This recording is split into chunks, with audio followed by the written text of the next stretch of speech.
बहू। सपना के पिता एक गरीब किसान थे। माँ पिता खेत में काम करते तो पीछे से सपना गांव के बच्चों के साथ हॉकी खेलती। एक दिन शाम को, सारा दिन खेलती रहती है, ये नहीं कि छोटे भाई को संभाले। माँ पता है, मैंने आज हॉकी में पास के गांव के लड़कों की टीम को हरा दिया। अरे वाह वाह मेरी बेटी, शाबाश। ये ले के रुपया, जा जाकर टॉफी खा ले। सपना खुशी से पिता के गले लग जाती है और बाहर चली जाती है। अरे तुम इसको बिगाड़ रहे हो, मैं ना इसकी शादी ही करा दूंगी। ऐसा कैसे शादी करा देगी? हाँ, अभी तो उम्र खेलने की है। माँ बड़बड़ करती वहां से निकल जाती है। लेकिन शाम को उन लोगों के घर कुछ लोग आते हैं। अरे राम सुखिया, जरा ये तो बतलाओ, सपना के बारे में क्या सोचा है?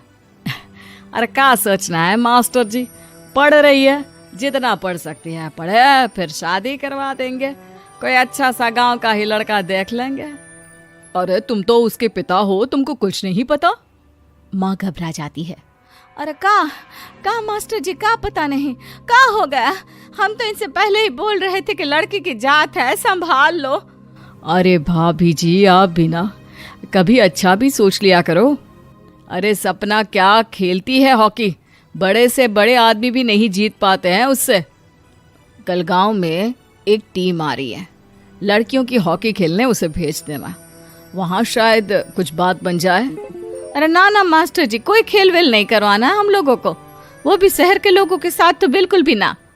शहर के लोगों को ना कोई भरोसा नहीं होता मास्टर जी। अरे कैसी बात कर रही हो सपना की माँ, बुरा आदमी तो हर जगह मिल जाएगा, उसके लिए शहर का और गांव का।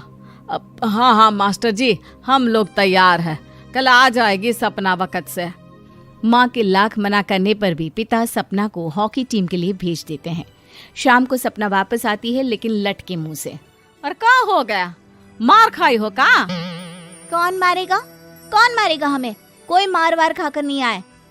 अरे फिर शकल पर 12 क्यों बजे हैं, बताओगी? देखो माँ, आप समझोगी नहीं, बताकर फायदा क्या है? अरे बिटिया रानी, हम तो समझेंगे ना, हमें ही बता दे। सपना पापा के गले लग जाती है।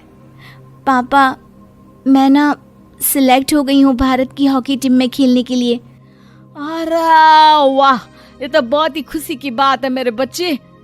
फिर मेरी गुड़िया काहे परेशान है?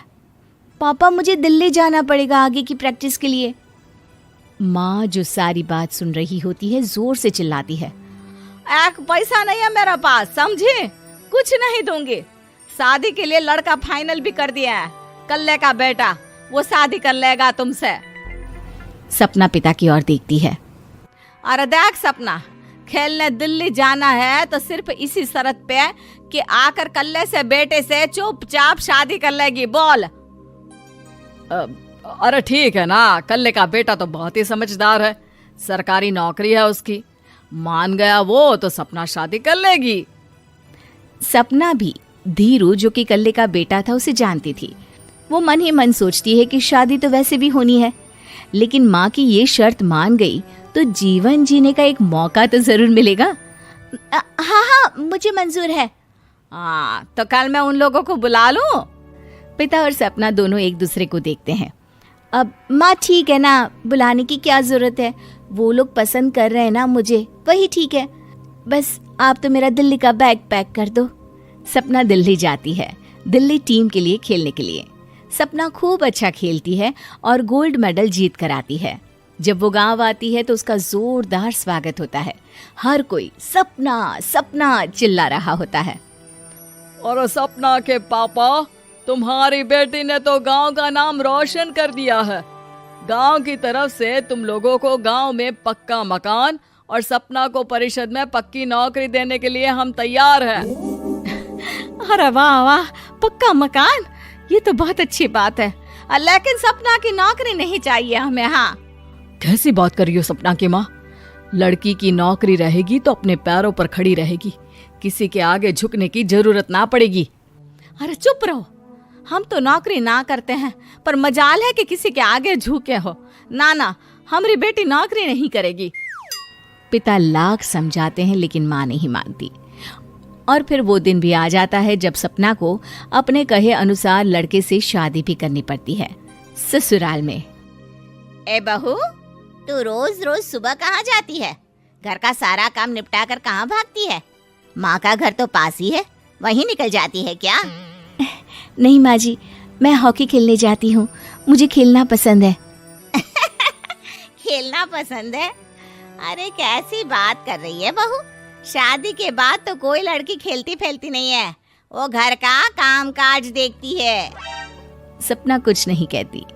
वो एक रोज कमरे में अपनी अलमारी ठीक कर रही होती है कि तब सुनो, वो जो लटक रहा है ना, क्या बोलते हैं उसे? मेडल। सपना पति की बात सुनकर खुश हो जाती है, उनके पास जाती है। मैं सोच ही रही थी कि तुमने कभी पूछा क्यों नहीं। ये मेडल है, मैंने जीता है, पता है, हॉकी में। बड़ा मैदान, बहुत से लोग, 2 टीम और फिर शुरू होता है जुनून। पता है, लगता है जैसे बस जिंदगी यही है, खेलते रहो, भागते रहो, दौड़ते रहो और लक्ष्य को पालो। सुनो ना, मैं ना भारतीय टीम के लिए खेलना चाहती हूँ। माँ, यहाँ तो आ जरा।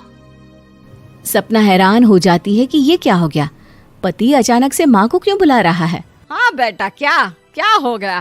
काहे गला फाड़ रहे हो? माँ, ये सपना क्या कह रही है? अरे बीवी तो बोलती ही रहती है बेटा, लेकिन क्या हो गया, चिल्ला क्यों रहे हो? ऐसा क्या बोल दिया इसने? माँ ये बोल रही है कि इसको खेलना है भारतीय टीम के लिए। सपना डर जाती है। नहीं माँ जी, मैंने कहा कि मैं चाहती हूँ कि वो मैं बोला था ना, शादी के बाद कोई खेलता नहीं, घर का काम काज देखता है, लेकिन फिर भी।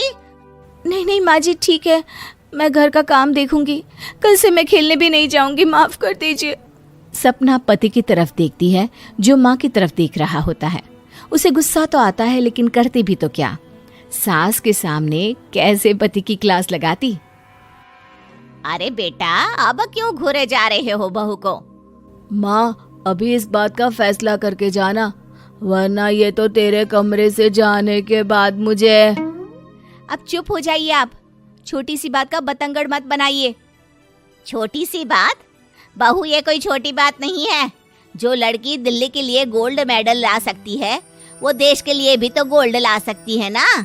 हम लोगों को किसी चीज की कमी नहीं है बहू, घर का काम तो कोई भी कर लेगा, लेकिन देश का नाम रोशन करने के लिए सपना चाहिए। जा बहू, तेरी ट्रेनिंग का सारा इंतजाम तेरे पति ने कर दिया है, जा खेल और देश का नाम रोशन कर। सपना की आंख में आंसू आ जाते हैं। वो सोचती है कि बेटियों को मायके के साथ अगर ससुराल में भी सहयोग मिले तो ऐसा कोई काम नहीं जो वो नहीं कर सकती है।